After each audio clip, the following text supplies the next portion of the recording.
So what we've got is so far all the boring work, the glassing work, and I got the three whatever you would call these things put on to go the length of the boat, and they're just pieces of hardwood, and I rounded over the top a little bit so the glass wouldn't it'd be easier to mesh over. So I glassed 2 thin strips over the top of those, and then I did my second layer of fiberglass. From here you can kind of see on down and around all the way, and every time I do something in the back here I always overlap. You can kind of see it right there, trying to make the transom a lot stronger. You can see there. So I still have one more piece to do here. I've pretty much got all the sides rolled down. Again, like, you know, from here all the way down there. And then I took one large piece and did from the front of these, kind of where the boat starts to curve, on down. And I'm just going to cut this off because I've got one more piece I got to do here, and I'll wrap it up and around onto there. So today, 3 pieces. Alright, I got the rest of the glass done, sanded one time, and then another coat of just resin to, like I said, close up any glass, exposed glass. And we're gonna get ready to paint the bottom, so that'll be a step in the right direction. And I was told I've been cleaning every coat with denatured alcohol to get the wax. Polyester resin has a wax in it. For some reason, I can't remember why they do that, but I was reading on some forums, and the MEK, this is MEK substitute, is supposed to be the best thing to use to prep the surface before paint. So we'll see if that's true. All right, this is what we're using. It's a Latex Satin Porch and Floor Paint by Glidden.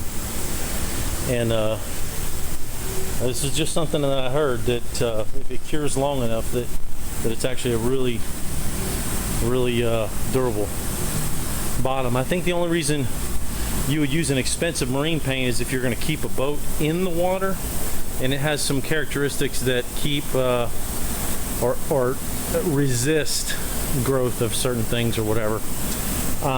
But this is not going to be kept in the water.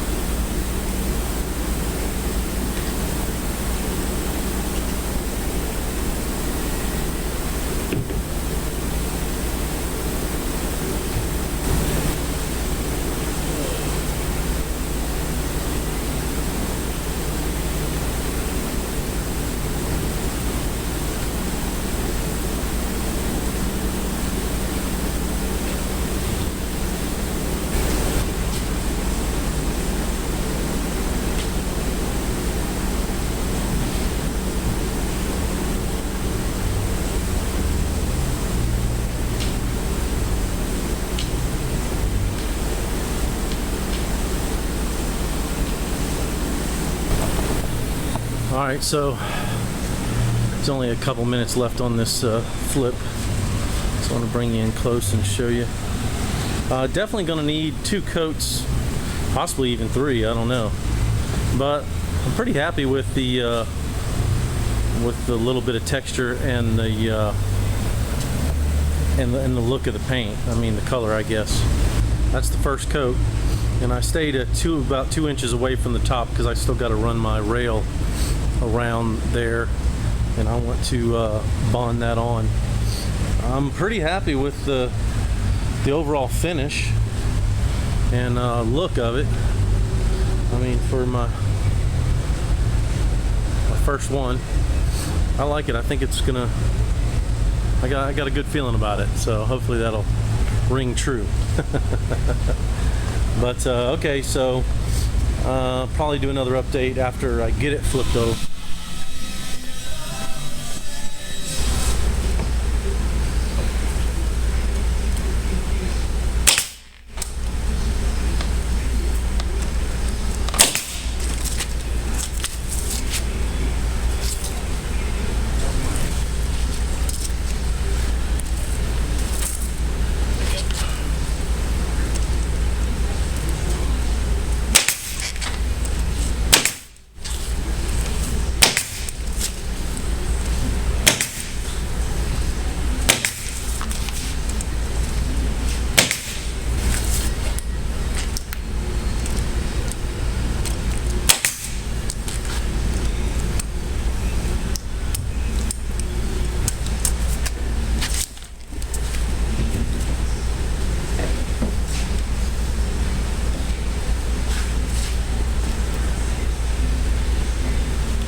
All right, so we've got the that's a Sapile, I think, mahogany rail on there, and I actually did this side first and cut strips inch and a half wide, and see the curvature. It's starting to look beautiful.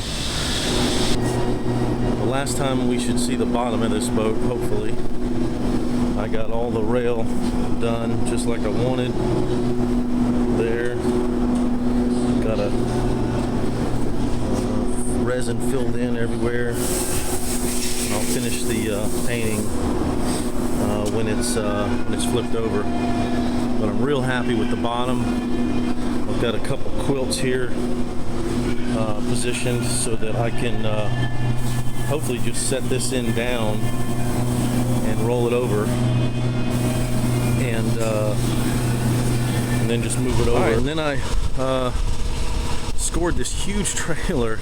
It's for a 16 to 18 foot boat on Craigslist for $500. That is a screaming deal, because that's about a it's about a $1,500 to $2,000 trailer new, and it's in great shape. I mean, the wheels are even the big wheels, and the tires, heavy duty springs, the lights work on it. I mean, everything. It's just one heck of a deal.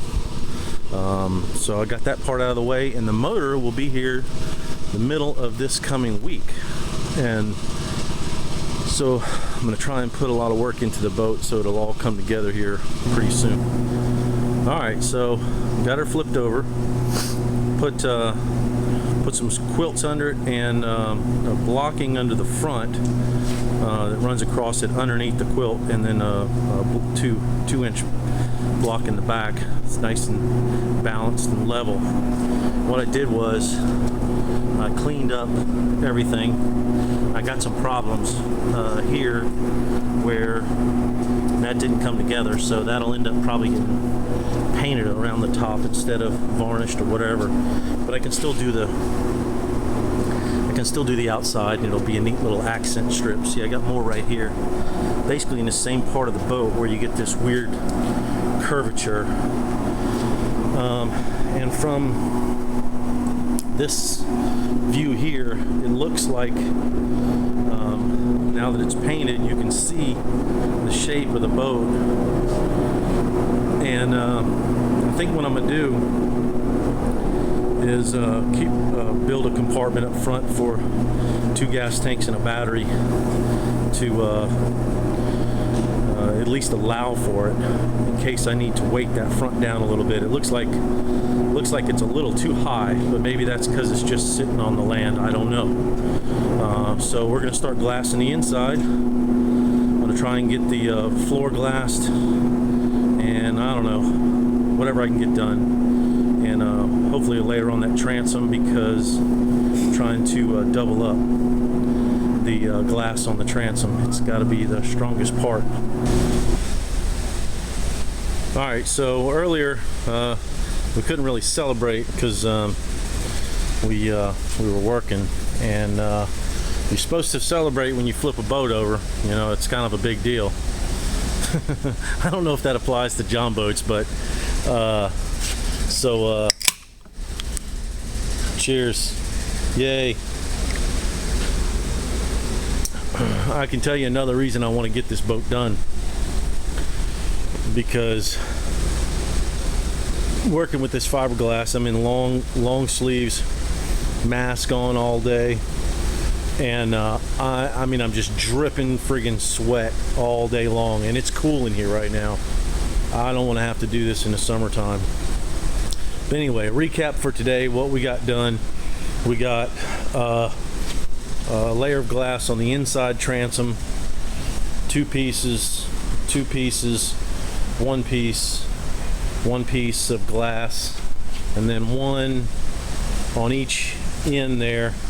And to beef that transom up, every time I go to the corner, I overlap. You can see the transom piece overlap towards the front, and the side there piece overlapped a little bit towards the back. Now, I was using a foam roller up until I went to the marine store, and I came across this little device here, which was $13 for this little roller. It's called a resin roller. And if you do any fiberglass work, don't do any work until you get one of those. That makes life, I mean, so much easier. I wish I'd have had it for the bottom. But what it does is those grooves allow the air to come out while the pressure on the high spots of that roller are pressing down. So you get that resin to come up, and I highly, highly, highly recommend that. 13 bucks, maybe not if you're going to do a tiny little project, but if you're going to do a big project, invest in one and keep it clean. Tip for today.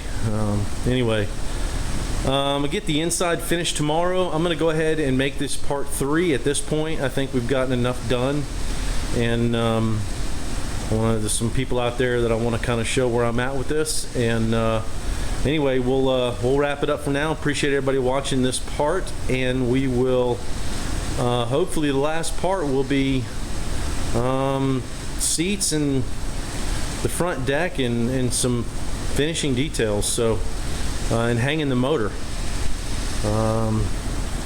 So maybe one more part, maybe 2, and then we need to go catch some supper.